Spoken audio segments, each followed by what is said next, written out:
à tous et bienvenue sur la chaîne de BioK Community. Je suis ravie de vous retrouver aujourd'hui pour une nouvelle interview, l'interview de Stéphanie Zaroda, une toute nouvelle praticienne de chez BioK. Elle vient nous parler de son parcours. Stéphanie est praticienne en kinésiologie, en naturopathie, mais aussi passionnée de médecine chinoise. Elle va venir combiner tous ces outils en une seule séance et vous allez voir, elle fait des miracles. Elle a à cœur de faire son métier avec passion et intuition. Et j'espère que cette interview va vous plaire. On se retrouve à la fin, comme d'habitude, pour conclure. Bonjour Stéphanie, bienvenue sur la chaîne de BioK. Alors on va rentrer directement dans le vif du sujet. Donc tu es kinésiologue, mais pas que, tu as aussi d'autres casquettes avec notamment la naturopathie, mais Mhm. aussi un petit peu de médecine chinoise. Tu nous expliqueras ça plus tard. J'aimerais te demander, qu'est-ce qui t'a amené à aller vers cette voie? Est-ce que tu as toujours fait cette voie-là ou pas? Non, pas du tout, oui. Rares, je crois, sont les kinésiologues qui se lancent après la réto ou après un graduat dans ce domaine-là. En fait, j'ai eu un parcours professionnel assez classique dans une boîte, une belle structure bien solide qui me mettait en sécurité, en fait. Et c'est à force de- d'essais, en fait, à force de vouloir y arriver à tout prix pour rechercher une reconnaissance, mais que mon corps a lâché. Alors, il a lâché une fois, il m'a envoyé des signaux une deuxième fois, puis une troisième fois, pas après 10 ans, après 25 ans de boîte, de bons et loyaux services où j'ai essayé de me conformer en fait à ce qu'on attend de moi, que je me suis arrêtée. Je me suis arrêtée pour essayer de comprendre les signaux de mon corps parce que moi, c'était essentiellement par là que ça se passait. Donc pourquoi mes poumons réagissent de cette manière-là, puisque c'était souvent des pathologies de poumons qui se marquaient pour moi. Et c'est au fur et à mesure de compréhension que j'ai changé de voie, que j'ai pris la voie qui me semblait la plus fluide, celle qui m'avait amené en fait le plus de compréhension et le plus d'aide. Parce que j'ai aussi, moi, dû être aidée et dû être guidée vers autre chose par la suite avec la naturopathie, parce que bien sûr, on tourne toujours un petit peu autour du pot, on ne se lance pas. Ah, ça y est, j'ai Non, trouvé bien sûr. ma clé, c'est celle-là, j'en suis sûre. Ben, j'ai commencé par la naturopathie, j'ai fait deux, trois petits outils supplémentaires comme le coaching, comme la PNL, mais c'est vraiment la kinésiologie qui s'est avérée être une évidence par la suite parce que ça m'a appris énormément de choses. Ça m'a donné en fait les réponses que j'attendais. Parce que bizarrement, je cherchais vraiment beaucoup de réponses que d'autres ne ressentent pas comme besoin. Moi, je voulais comprendre ce qui se passait derrière. Derrière ton Voilà. mal-être au boulot et le lâchement de ton corps à travers différentes... Oui. Et le pourquoi, je ne l'ai pas écouté aussi. Mm. J'ai attendu vraiment très longtemps avant de me questionner que les pathologies soient de plus en plus graves, en fait, et qu'elles m'amènent elles-mêmes à l'arrêt, parce que l'arrêt était un petit peu intolérable chez moi. Donc après, on est forcé et on y va, et c'est là que quand on essaye de mettre des mots, ben, il y a une multitude de pistes qui s'ouvrent.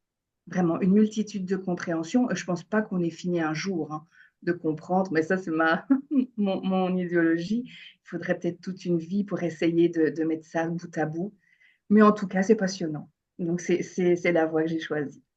Ça a l'air en tout cas, donc maintenant aujourd'hui tu es kinésiologue à temps plein, Oui. en tout cas tu en fais ton métier de cœur. Tu parles souvent de l'hypersensibilité comme une force. Comment est-ce que cette hypersensibilité chez toi, elle a aidé à te guider justement dans ta vie perso comme tu l'as dit avec ce burn-out que tu as vécu, mais aussi comment cette hypersensibilité peut t'aider dans tes accompagnements? Mais parce qu'il a fallu pour me relever que je comprenne moi-même de quoi j'étais faite, de cette désorganisation un peu émotionnelle, parce que petite, il faut être validée dans cette hypersensibilité. Alors maintenant, il y a plein de choses qui sont mises en place, il y a plein de tests, tout ça, mais quand j'étais moi petite, c'était surtout réfrène tout ça, parce que ça n'entre pas dans la norme et on essaye de faire au mieux se mettre en sécurité à travers tout ce qu'on ressent et essayer de passer un petit peu inaperçu dans cette société qui ne fait réellement que nous blesser. Mais ce n'est pas l'autre qui nous blesse, on est blessé parce que l'on est réellement. Donc on est en miroir constant de tous ces gens qui nous entourent. Donc il a fallu que je comprenne comment je fonctionnais pour pouvoir aider l'autre et pour pouvoir comprendre les autres. Parce qu'il y a l'hypersensible qui va exploser, et puis il y a l'autre qui va s'interdire, en fait, mais qui bouillonne profondément à l'intérieur. Et ça donne vraiment des types de personnalités complètement différentes, mais à la base, c'est un problème émotionnel. On Mhm. perd quelque chose qu'on ne peut pas exposer librement, toujours pour une seule et même raison, se mettre en sécurité. On a compris enfant qu'être dans l'expression, c'était pas sécure. Mhm. On essaie de se démerder avec ça, ce qui est un peu galère, surtout dans les grosses boîtes. Donc, d'autres choisiront d'être indépendants et ça passera peut-être certainement mieux, mais dans une grosse boîte, être comme ça, toujours ballotté par rapport à ses émotions, c'est assez compliqué. C'est assez compliqué. Donc, c'est vraiment à travers l'apprentissage de l'autre, des profils qui se présentent à nous, mais qu'on arrive à tirer l'épingle du jeu. On ne guérit pas d'une hypersensibilité, selon moi, ou alors je n'ai pas encore été assez chercher, mais l'accepter et en faire une force, ça c'est quelque chose. On est obligé de vivre avec euh, cette croissance complète de ce qui se passe en nous, juste les mettre au bon moment, leur permettre de s'exprimer quand c'est possible et comprendre que si elles arrivent à un moment donné, ben on a des outils pour Mhm. les calmer et les remettre à plus tard. Mais surtout ne pas les oublier, les remettre à plus tard. Ça, Voilà. comme tu dis, il y a cette découverte de l'hypersensibilité que finalement on a tous eu, enfin en tout cas ceux qui sont hypersensibles ont tous une part chez eux mais qui l'ont pas, ne s'en ont pas encore rendu compte. Donc il y a d'abord cette découverte et puis après vivre avec finalement et être aidé avec des outils que toi tu peux nous donner en kinésiologie.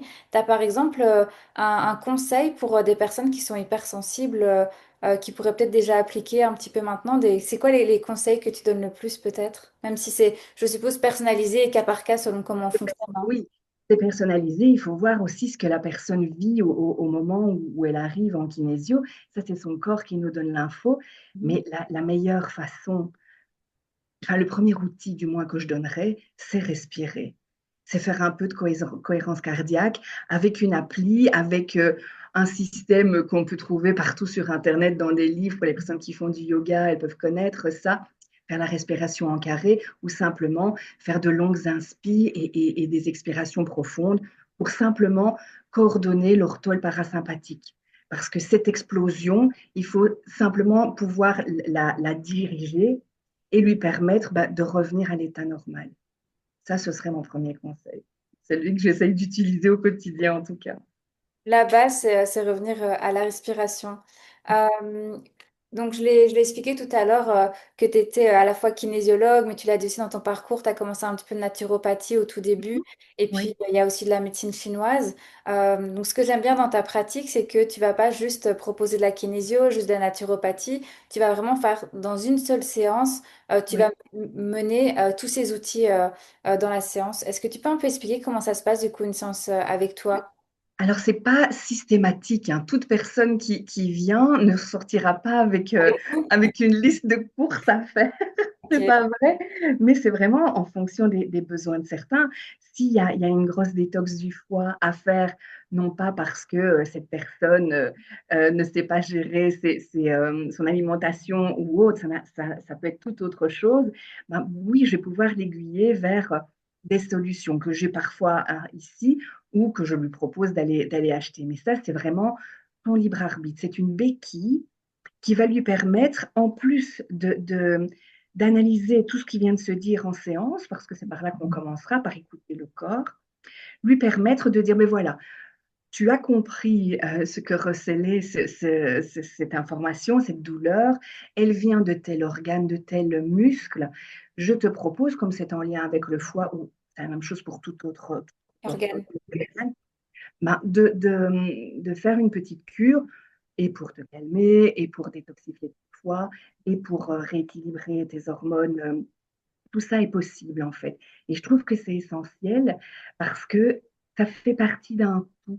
En fait, il faut que tout soit l'émotionnel, ok, la psychologie aussi, mais il faut que la structure et tout le côté physiologique fonctionnent aussi.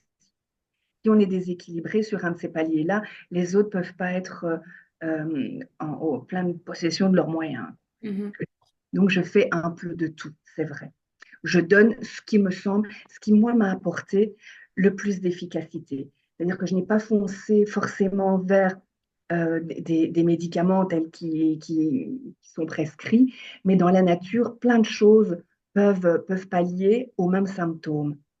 Le symptôme, donc moi je dis, ben, c'est toujours cette histoire pansement, mais aller rechercher en kinésio le pourquoi on en est arrivé là par le test musculaire et proposer la plante, même une fleur de bac, parfois ça suffit, hein, quelque chose en gémeaux ou en phytothérapie, c'est vraiment se dire, allez, j'ai ça en plus pour aller mieux. Parfois, ça fait une Complémentaire. différence. Ouais, C'est ça, c'est complémentaire, c'est holistique. Tu vas pas juste aller faire une séance de kinésio si finalement, comme tu dis, il y a un organe qui va pas bien ou s'il y a un déséquilibre dans l'alimentation. C'est vraiment, ouais, en fait, ton but, c'est que la personne, elle puisse repartir avec toutes les clés exact. pour une meilleure santé globale. Oui. Euh, Est-ce que tu as un accompagnement, une séance justement qui t'a marqué un peu avec cet avant-après de quelqu'un qui vient avec une problématique ou une demande et puis toi, à travers ton accompagnement, tu l'as aidé à s'en sortir? Est-ce qu'il y a une histoire qui te vient en tête là maintenant? Moi, je te dirais toutes. Donc, si j'analyse, il n'y en a aucune qui me vient comme ça. Mhm. Parce que parfois, même avec la personne qui est près de moi, on est éberlué du résultat ou de l'information qui sort. Et vraiment, on reste pantoise parce qu'on se dit, mais si c'était que ça, l'info, mais elles sont toutes magiques, je trouve, mes rencontres. Il n'y en a pas une qui va se détacher de l'autre. Par contre, je suis vraiment euh, souvent stupéfaite de, de, de la facilité avec laquelle on peut soulager une douleur simplement en remettant quelque chose en conscience. Alors bien sûr, quand il y a un problème de structure, c'est pas moi qui peux le résoudre, on est d'accord, mais quand c'est un déséquilibre ou une douleur qui revient systématiquement et qu'on ne trouve pas, euh, bizarrement, et par pas en 10 séances, hein, on a souvent la réponse et la diminution de la douleur très rapide avec la kinésio et avec tous les outils de médecine traditionnelle chinoise.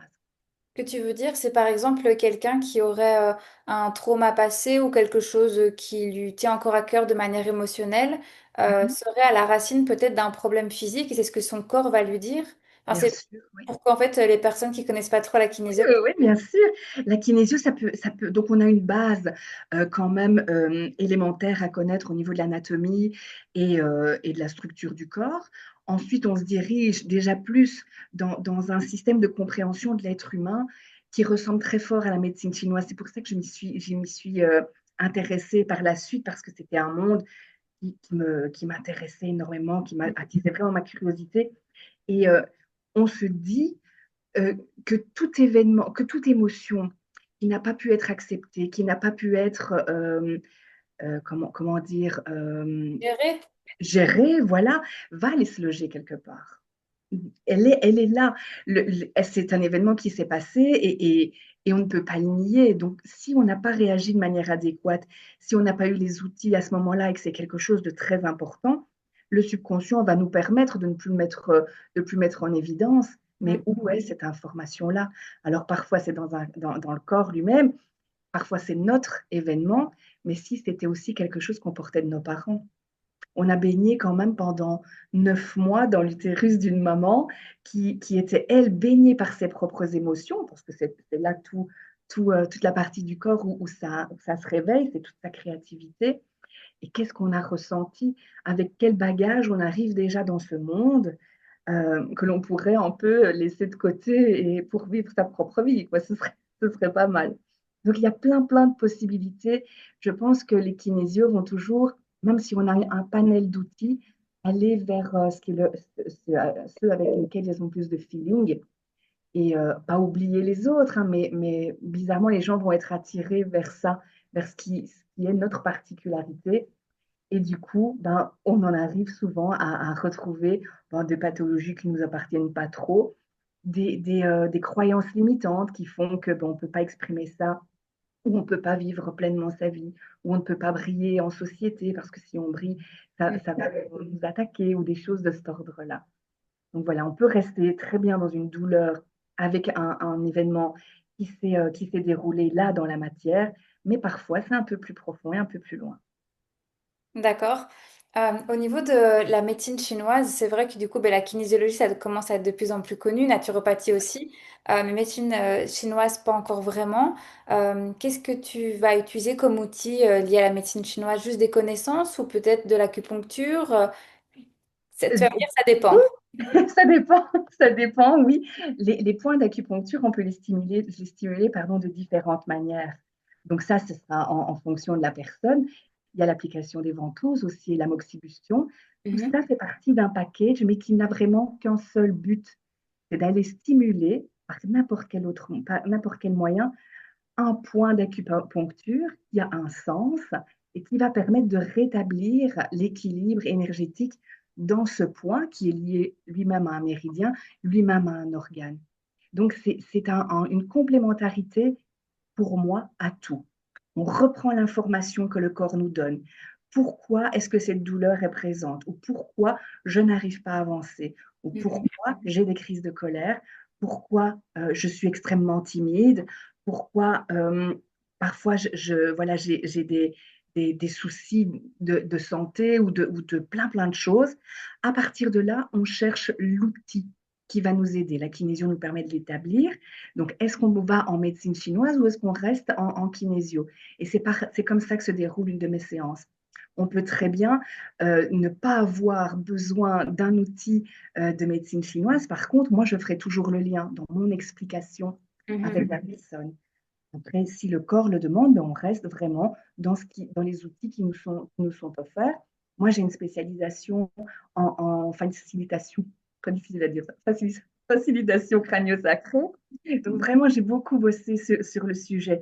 En plus des formations, mais j'essaye toujours d'alimenter en fait toutes mes connaissances. Et c'est un outil que j'adore parce qu'il fait des miracles parfois sur le stress déjà pas mal, puisqu'on est en relation avec le nerf vague et, euh, et ça permet de débloquer pas mal de choses. Donc c'est un tout. D'accord. C'est un tout.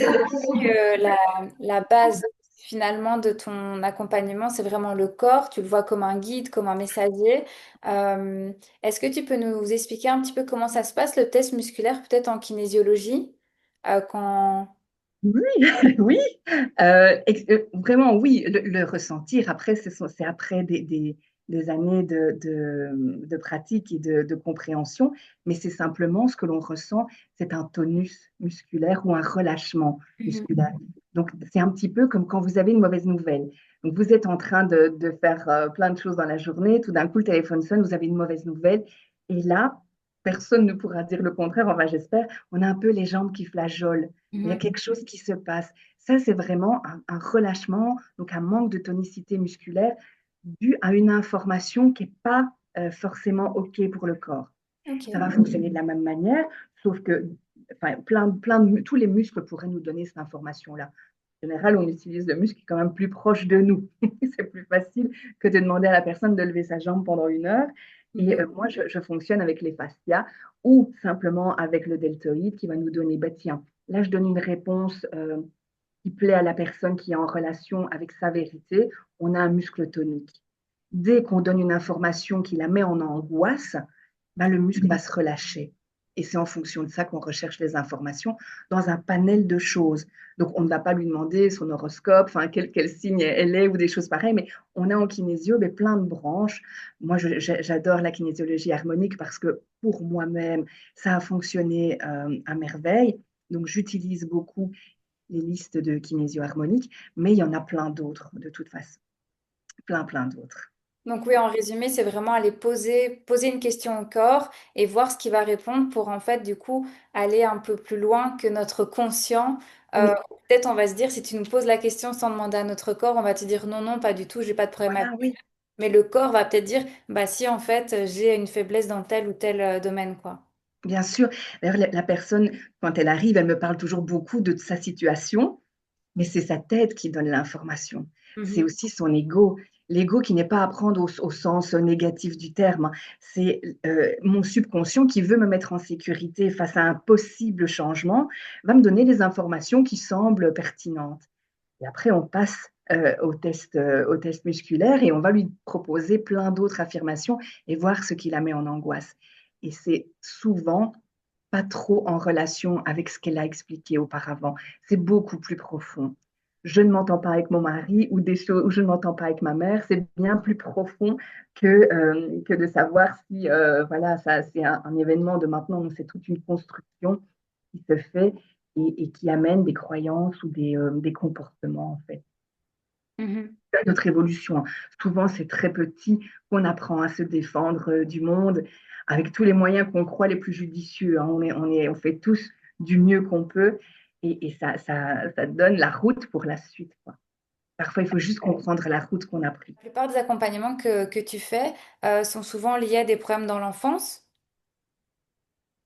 Euh, Beaucoup, oui.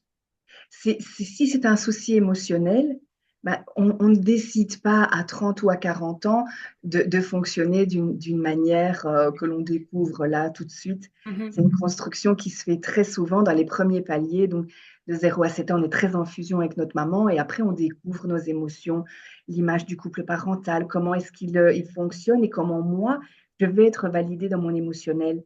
Et c'est à partir de là qu'on prend les routes qui nous semblent plus sécures. Et qu'on va se construire pour l'adulte à venir, quoi. Voilà. Donc, soit on va se donner entièrement aux autres parce qu'on se dit, ah, c'est comme ça que je suis validée, soit on va essayer de réfréner tout ça et de garder ça et endosser un max de responsabilités, un peu zapper toute cette période d'enfance pour mieux correspondre à un adulte que mes parents voudraient un peu plus tôt.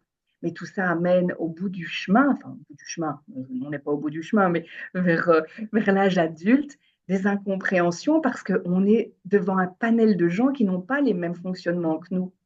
Et souvent, c'est là que ça coince. Je n'en peux plus de mon boulot, ok.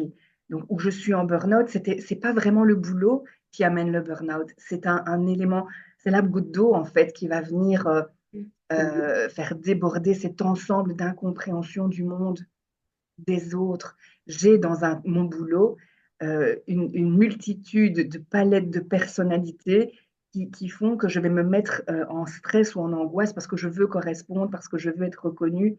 Et tout ça, bah, c'est pas que au boulot. On a ce même fonctionnement un peu partout.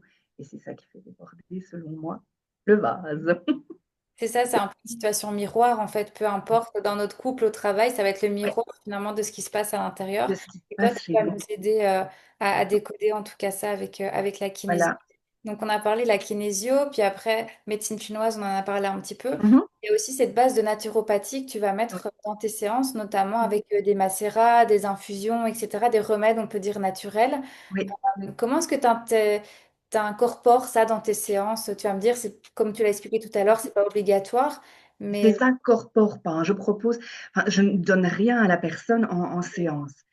Euh, Sauf parfois, oui, je vais au milieu de la séance, si le corps demande un petit souffle là et qui m'aiguille vers une fleur de bac, je peux donner une fleur de bac. Mais je propose à la personne par la suite de faire de continuer ce petit pas vers son corps, parce que ça fait partie de ça. Quel est le plus petit pas que vous pourriez mettre en place pour votre corps, pour lui prouver que vous avez compris l'information? Est-ce que des plantes vous permettraient de mieux le faire? Il n'y a pas que des plantes, il y a aussi des exercices à la maison, se reconnecter à ses sens, faire justement de la cohérence cardiaque, faire des choses comme ça, ou s'accorder un moment de répit. Beaucoup de gens ne peuvent pas s'accorder un moment de répit et tout ça fait partie en fait d'une boîte à outils. Mais la nature, elle a tout prévu. Elle a prévu des plantes qui vont nous permettre de nous relaxer ou du moins de lâcher un peu la pression. Elles vont permettre de nous reminéraliser. Elles vont permettre plein de choses qui sont essentielles chez nous et qu'on zappe parce que bah, on n'a pas le temps ou on se dit que ça ne sert à rien. Or, ils étaient là avant nous et nous, on disparaîtra et la nature, elle sera toujours là. Parce qu'elle a compris, elle, comment se réparer, certainement. Profitons de cette connaissance pour pouvoir justement ben, proposer cette béquille et ce mieux-être en plus à la personne qui en a besoin. Moi, je suis dépositaire Alpha Gem. J'aime beaucoup les macérats de Bourgeon, mais pas que. Je travaille avec AGS et ce sont des labos où j'ai la certitude que c'est bio, que c'est éthique, Mhm. et on va avoir, non pas, vous savez, 4 gélules dans un pot de 60. C'est ridicule de dire ça, mais c'est très énervant d'acheter 60 gélules s'il faut en prendre 4 par jour, où c'est Ouais. vraiment bien équilibré, voilà, je prends la dose conseillée, mais je fais ça le matin et ça ne me prend pas la tête toute la journée. C'est plus ça mon truc, parce que moi-même, si on me demande de prendre 4 gélules sur la journée d'office, j'oublie. On oublie, c'est ça, on va tenir sur Ouais, le long terme, enfin sur le court terme plutôt et au long oui, terme, on va oublier cette habitude. Au ça niveau doit pas être une contrainte. Oui. au niveau de tes séances, là je reviens plus dans le côté pratique, je me mets à la place des personnes qui nous regardent. Est-ce que tes accompagnements se font sur le long terme en moyenne? C'est plutôt combien de séances? Une, deux, plus? En fait, il y a des gens qui viennent par curiosité, par amour de la découverte de soi, mais réellement, pour quelque chose, pour une problématique qui voudrait être traitée, il ne faut pas plus de 3 séances. Mhm. C'est vraiment une thérapie brève, Même quoi. Oui, voilà, même après une, et c'est selon les gens. On ne peut pas donner l'information au corps après 10 séances, vous irez bien. C'est un conditionnement, en fait, qui nous donne un contrôle, en fait, sur son évolution. Je ne leur demande jamais de revenir, ou pour certains, si, quand c'est vraiment nécessaire, mais la personne reprend rendez-vous quand elle en a besoin. C'est Si ça. elle veut faire la démarche, elle me dit, ben oui, j'ai besoin de comprendre la suite, ok, revenez le mois prochain. Mais sinon, il n'y a pas de timing. Ce serait complètement dingue de dire à une personne, oh ben on est parti pour 10 ou pour 20. C'est très, très loin d'être ça. Elle se sent bien, ça lui permet d'avancer, tant mieux. Vous Mhm. verrez, si vous avez besoin de revenir, vous revenez. Et c'est en général comme ça. C'est ça, dans 3 mois, dans 6 mois ou peut-être dans 5 ans, la Oui, porte reste ouverte selon les problématiques et les situations qu'on va oui. vivre. Par contre, je leur dis quand même, si c'est utopique, de croire qu'en une séance, c'est OK, et qu'on a besoin de relier plusieurs événements. Elle a l'information. Mais après, à elle de choisir C'est ce qu'elle veut. de continuer cette route-là, quoi. C'est c'est- c'est plus en phase avec moi. Ouais. Donc tu l'as expliqué tout à l'heure au début, dans le début de ton parcours, en tout cas, comment est-ce que tu as découvert la kinésiologie? Tu as toi-même vécu un burn-out et un peu, on peut dire, cette transition de vie, de passer Ouais. du coup avec des étapes difficiles. Pour les personnes qui nous regardent ici aujourd'hui, ce serait quoi un petit peu les conseils ou qu'est-ce que tu aimerais leur dire à ces personnes qui sont dans des situations un peu compliquées, burn-out, transition de vie, ou vraiment même parfois fatigue extrême, hein, même si c'est pas un burn-out, on peut être aussi dans une Ouais. fatigue extrême. Euh, comment est-ce qu'il pourrait s'aider, comment est-ce qu'il pourrait être, se reconnecter finalement à cette énergie vitale qu'ils ont perdue? Il y a une chose qui revient vraiment souvent, pas systématiquement, mais souvent, et c'est là le souci majeur, c'est que ces personnes, enfin, quand on est en burn-out ou qu'il y a quelque chose qui nous force à nous arrêter, le burn-out, c'est le corps, hein, qui a dit stop, qui ne peut plus. Il y a une extrême fatigue, comme tu le disais, ou des périodes de fatigue intense, et on s'octroie les 2 jours de repos, et puis qu'on essaie de se mettre en mode solution parce que c'est pas socialement tolérable C'est vrai. d'être à l'arrêt. Et beaucoup de gens, et peut-être que je parle à titre perso, mais après j'ai corrigé tout ça, on ne se repose pas. Parce que se reposer, ça amène énormément de pression sociale, énormément de culpabilité. Se Mhm. reposer équivaut à quelqu'un qui n'a pas le courage, qui n'a pas l'envie, qui se laisse aller. Or, si on ne se repose pas, si on ne prend pas le temps de permettre à cette structure de reprendre des forces, c'est couru d'avance. Mais beaucoup s'empêchent. Donc, ils ou elles sont arrêtés pour une raison ou une autre, mais on va faire 1000 choses dans la journée pour essayer réellement de ne pas penser au fait qu'on est en burn-out, donc parce que c'est très douloureux. Moi-même, ça a été méga compliqué de me dire, Dieu, mais non, j'avais d'ailleurs un point de vue assez critique et intolérant sur la chose, parce que je trouvais que c'était très facile, mais ça vient de notre éducation. Il Mhm. faut le dire coûte que coûte, parce que c'est comme ça qu'on prend notre place dans la société, c'est comme ça qu'on est validé par l'autre et qu'on a une reconnaissance, ce qui est faux, hein. On n'est pas reconnu en allant malade au travail, loin de là, mais pour beaucoup, c'est comme ça. Si on ne se repose pas, on peut faire toutes les techniques du monde. Ça va être voué à l'échec, selon moi, toujours. parce que le repos est un moyen de reconstruction. Quand on dort la nuit, on se répare. Et c'est la même chose quand on est en détresse, en fait, que pour un burn-out ou pour plein de choses, pour une convalescence. Combien en convalescence vont commencer à se mettre en action parce que oh, je ne peux quand même pas rester dans mon canapé ou dans mon lit toute la journée. On ne leur demande pas de rester dans le lit toute la journée, mais de lâcher un peu la pression sociale et d'écouter son corps. Tiens, aujourd'hui, comment je me sens, ce qu'on ne fait plus du tout, hein.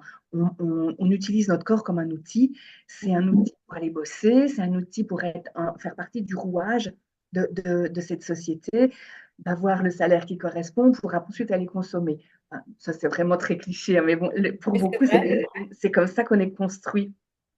Et si on ne s'arrête pas pour se poser la question de, tiens, qu'est-ce que je ressens maintenant que je suis à la maison? Alors d'office, c'est la culpabilité, hein. On est bouffé par la culpabilité parce que c'est l'autre revers de la médaille des responsabilités. On ne peut pas faire l'un sans l'autre. Mais il faut les accepter, en fait, cette culpabilité. Ben, la boîte, elle tourne sans moi. Ma famille, ben, je suis là, mais je freine fortement. Je prends le temps d'écouter mon corps, là où il va me faire mal, et de me reposer. J'ai besoin de me reposer, de mettre mon cerveau à zéro. Et quand je suis prête, quand je sens que mon corps est un peu revitalisé, donc on peut prendre plein de choses aussi, hein, ben je décide de comprendre pourquoi.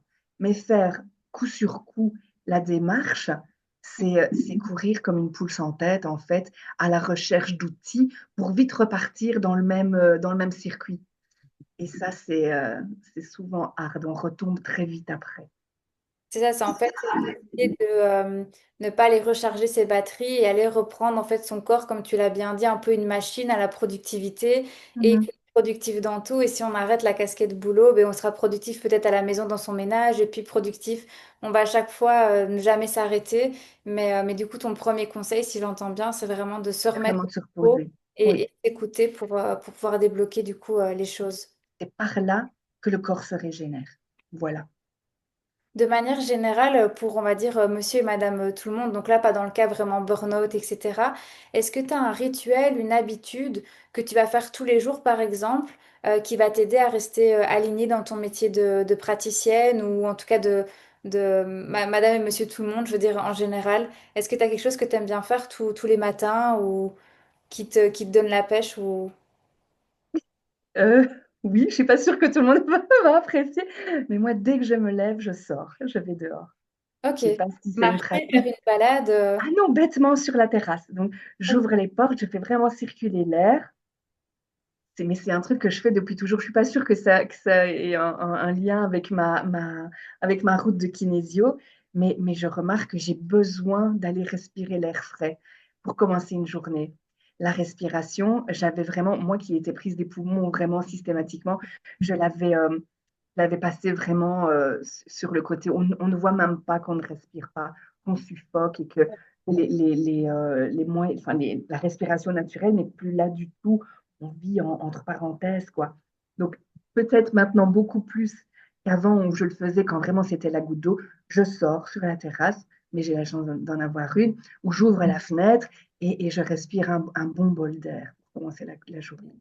Aujourd'hui, qu'est-ce qu'on pourrait te souhaiter? Vers quoi tu as envie d'aller dans ta pratique? Si par exemple j'étais Madame la Bonne Fée et que j'avais un vœu peut-être à te faire exaucer, comment est-ce que tu te vois dans les mois, les années à venir avec ta pratique? Qu'est-ce qu'on peut te souhaiter? Bon, du succès, ce serait déjà pas mal. Je continue à me former parce que je découvre encore d'autres choses qui sont dingues.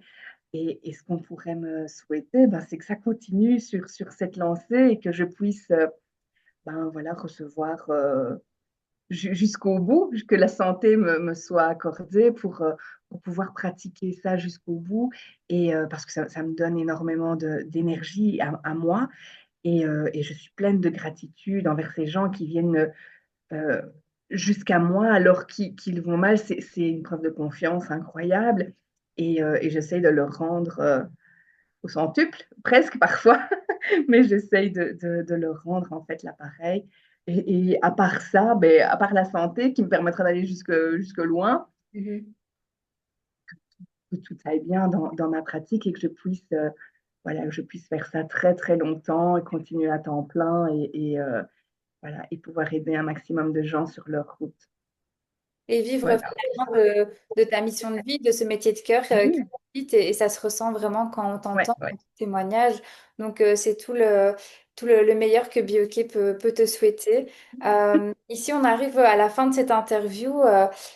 Je voulais te remercier pour ce moment partagé avec moi. J'espère que du coup les personnes vont apprécier autant ce moment que moi je l'ai apprécié maintenant. Ils ont déjà un petit peu des infos sur qui tu es. Et puis de toute Oui. façon, je mettrai dans la barre de description de la vidéo le petit lien de ton profil BioK pour qu'ils puissent prendre rendez-vous avec toi et justement aller à la rencontre de cet équilibre de leur corps, à la rencontre des messages que leur corps va leur Mhm. apporter avec tes séances de kinésiologie. Et voilà, c'est ouvrir une nouvelle porte vers cet éveil de conscience. Donc, merci pour cette Merci à interview toi et aussi, hein. pour ce moment. Merci, c'était très agréable et je l'ai fait, ce qui était difficile pour moi, mais c'était très agréable et merci de m'avoir fait confiance pour cette plateforme parce que c'est certainement quelque chose qui va m'apporter énormément de choses. On te le souhaite en tout cas. Merci. Merci à toi, Céane, merci beaucoup.